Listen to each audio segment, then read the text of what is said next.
제가 3월 22일 날 대통령을 뵀습니다. 1시간 독대를 했습니다.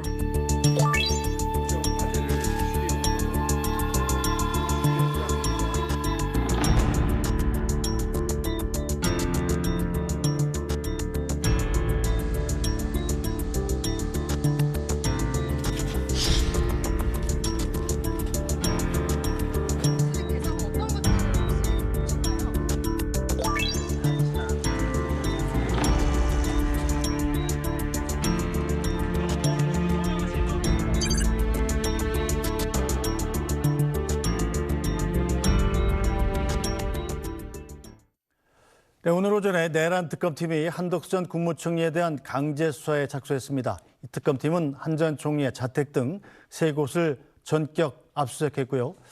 한편 김건희 특검팀은 통일교천 세계본부장 윤모 씨의 수첩을 확보했습니다. 윤모 씨는 건진법사 전종배 씨에게 목걸이 등을 건네면서 통일교 관련 청탁을 했다는 의혹을 받는 인물이죠. 그런데 이 윤모 씨의 수첩에 전 씨가 김건희 여사에게 청탁 전화를 건 정황이 고스란히 담겨 있었습니다. 관련 내용 이고은 변호사와 자세히 짚어보겠습니다. 변호사님 어서 오세요. 안녕하세요. 네, 내란 특검팀 오늘 한덕수 전 총리에 대한 전격적인 압수수색에 들어갔군요. 네, 그렇습니다. 한덕수 전 총리가요, 처음 조사를 받았던 건 이번 달 2일입니다. 그런데 22일이 지난 오늘, 그러니까 24일에 조사 20일 만에 드디어 이 자택 등에 대한 압수수색에 나섰는데요. 조금 아쉬웠던 게 전 사실 소환 조사 직후에 압수수색이 바로 이어질 것이다라고 예상을 했습니다. 왜냐하면 20일 이상의 시간을 주었다는 것은 어떤 증거가 있었다고 하면 인멸하기에 충분한 시간이었다라는 생각이 들거든요. 그래서 현재 압수수색을 벌이고 있지만 과연 실익이 있는 증거가 나올 것인가 그 부분은 지켜봐야 될 것 같습니다.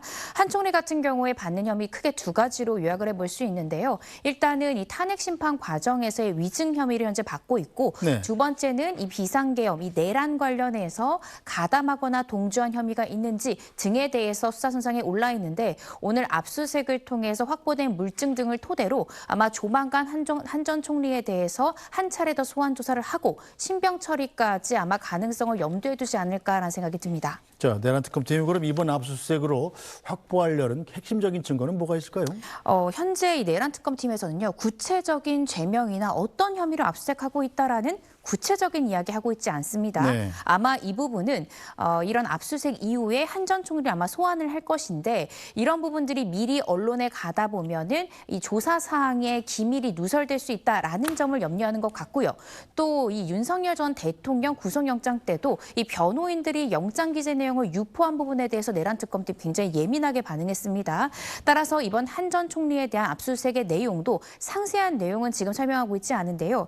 아무래도 지금 내란에 대한 가담 이런 부분들을 살펴보지 않을까 싶고 특히나 이 내란 이후 그러니까 비상계엄 선포 이후에 이러한 사법적인 리스크를 좀 줄이고자 사후에 이 비상계엄 선포문을 작성했다가 폐기했다라는 혐의 관련해서 유의미한 증거가 남아있는지를 볼 것 같고 또 비상계엄 이후에 윤 전 대통령 등 이 공범으로 볼 수 있는 사람들과 어떤 연락을 주고받았다든지 아니면 법적인 전략들을 함께 세웠다라는 것을 뒷받침해 줄 수 있는 이런 증거들이 있는지를 살펴보는 것 같습니다. 자, 그럼 이번 압수수색 결과에 따라서 한덕수 전 총리에게 구속영장이 청구될 가능성도 있다고 봐야 됩니까? 네, 그렇습니다. 전 매우 높다고 생각이 드는데요. 윤석열 전 대통령에 대해서 구속영장이 청구됐을 때 제가 개인적으로 추측했던 것은 만약 윤 전 대통령에 대한 영장이 발부가 된다라고 한다면 그 다음 타겟은 한 전 총리가 될 것이다 라고 예상을 했었습니다.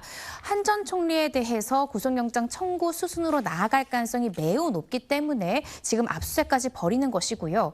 그런데 청구를 할 가능성은 높지만 과연 발부까지 될 것인가 전 이 부분에 대해서는 조금은 회의적인 생각인데요. 그 이유가 지금 현재 만약 특검이 압수수색을 통해서 보고 싶은 부분이 사후 비상계엄 선포문 관련해서 작성했다가 폐기했던 이 부분 관련한 증거를 확보하고자 한 것이라면 사실 지금 윤 전 대통령 측의 진술이든지 또 관련자들의 진술을 보더라도 사후 비상계엄 선포문은 이 강희구 전 실장 등이 요청을 했던 것이고 작성은 했지만 이후에 이런 부분들은 나중에 더 문제가 있을 수 있으니까 있으니까 이런 것은 그냥 없애는 것이 맞다라고 제안한 사람이 또 한덕수 전 총리잖아요. 네.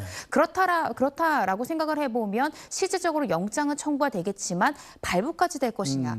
그것은 조금 가능성이 낮지 않을까라는 생각이 듭니다. 네, 특검이 실제로 근래 들어서 뭐 드론 작전 사령관이라든가 해병대 사령관 등에 대해서 청구한 영장이 기각됐었죠? 네, 그렇습니다. 뭐 김계한 전 사령관이랄지 김영대 드론 사령관 등에 대해서 영장을 청구했다가 기각된 바 있는데요. 그렇지만 저는 이 영장 청구를 통해서 나름대로 특검에서도 얻은 소기의 성과가 있다라는 생각이 듭니다. 일단 이 두 사람에 대해서 결과는 기각이지만 영장 실질 심사 때에 섰을 때 이들은 진술을 변경해서 혐의를 일부 내지는 전부 인정하는 진술을 이끌어냈거든요. 특검팀은 150일이라는 한정된 시간 안에 굉장히 많은 인원들을 소환 조사해야 됩니다. 따라서 이 조사에 제대로 응하지 않는다던가 인정하는 진술을 하지 않을 경우에 강제 수사라는 카드를 써서라도 소환에 이끌어내야 되고요. 또 가능한 한 이 자백 진술 등을 이끌어내야 되기 때문에 기각은 됐지만 유의미한 시도였다라는 생각이 듭니다. 네, 자, 또 내일은 이상민 전 행안부 장관의 소환 조사가 예정이 돼 있죠. 어떤 조사가 예상이 됩니까? 이상민 전 행안부 장관 하시면 많은 분들이 기억하시겠지만 주요 언론사 등에 대한 단전단수 지시를 했다라는 혐의 받고 있습니다. 네. 따라서 특검에서는 한덕수 전 총리와 동일한 논리입니다.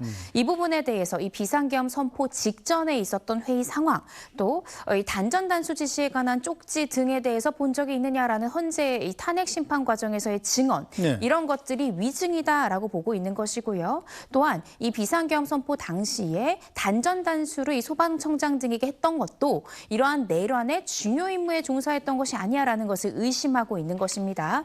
이상민 전 행안부 장관 법조인 출신입니다. 이제 조사를 앞두고 있지만 아마 특검에서는 이상민 전 장관이 입을 닫을 가능성, 진술 거부권 행사하거나 혐의를 전면 부인할 가능성이 높기 때문에 어제 이 이상민 전 장관으로부터 단전단수 지시를 하달받은 허 소방청장에 대해서 먼저 진술을 확보함으로써 설사 이상민 전 장관이 혐의를 부인한다 하더라도 이후에 영장이 청구됐을 때 혐의 소명에는 문제가 없도록 조치를 취하고 최종적으로 이상민 전 장관을 불러 조사하는 것이 아닌가 싶습니다. 네, 자, 이상민 전 장관이 지금까지는 윤석열 전 대통령한테, 당시 대통령한테 언론사 단전단수 지시를 받은 적이 없다, 이렇게 주장해 오지 않았습니까? 내일 조사에서 주장이 혹시 바뀔 가능성은 없나요? 저는 이러한 진술 바뀔 가능성이 굉장히 낮다고 생각이 듭니다. 차라리 진술을 하지 않는 선택지를 선택할지언정 네. 혐의를 인정하진 않을 것 같습니다. 이 부분은요, 한덕수 전 총리 또한 마찬가지였거든요. 여전히 같은 진술 태도를 유지하고 있기 때문에 이상민 전 장관 같은 경우에도 적절히 진술 거부권을 행사하면서 대체로 혐의를 부인하는 전략을 취할 가능성이 대단히 높지 않을까 싶습니다. 자, 비상계엄 국무회의에 참석했던 국무위원들 수사 본격화하는 모양새인데, 자, 특검도 수사의 전략이라는 게 있지 않겠습니까? 어떤 전략일까요? 일단 내란 특검에서는 1차 목표로 세웠던 윤 전 대통령에 대한 신병을 확보, 그러니까 윤 전 대통령을 구속하는 것에는 성공을 했습니다. 그렇다라고 한다면 특검의 이제 다음 목표는 이 국무회의 당시에 참여했던 사람들이나 또 다른 내란 혐의 관련한 중요 임무 종사했던 사람을 찾아내어서 신병을 확보하는 것을 2차, 3차 목표로 잡았을 가능성이 있거든요. 네. 이러한 목표를 달성하기 위해서 현재 이상민 전 장관이랄지 또 한덕수 전 총리랄지 이런 사람들에 대해서 지금 소환 조사와 압수색을 토대로 구속영장을 청구했을 때 혐의 사실의 소명이라는 부분을 다지는 작업을 하고 있다는 생각이 들어서요.